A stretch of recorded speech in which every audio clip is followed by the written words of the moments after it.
Yatman elelerimde, yatman ayağına oğullarına ziyilerimde yetip gelen 8 Mart bayramıyla tüytürümde kutluyorum. Allah'ın canına da başkanlık olsun. Altın birini kövermişim, yoktur beni içimdetin.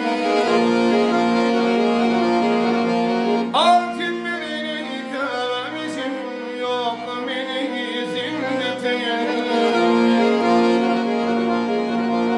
Bana batı bana değil, dillerimden aylanayım, aylanayım.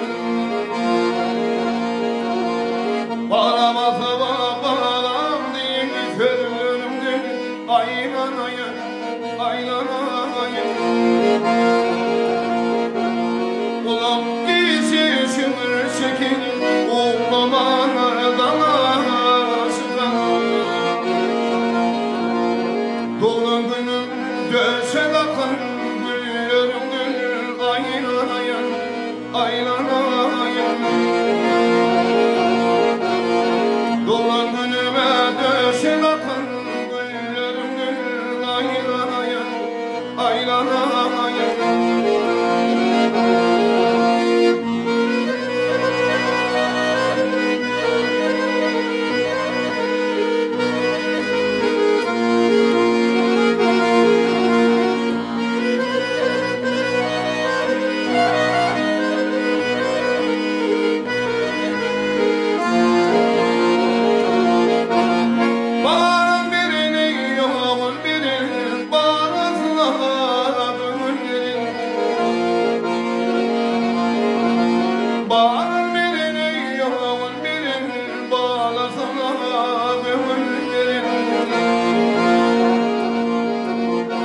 Sallasam bağlı çekin, ellerimden aylanayım, aylanayım.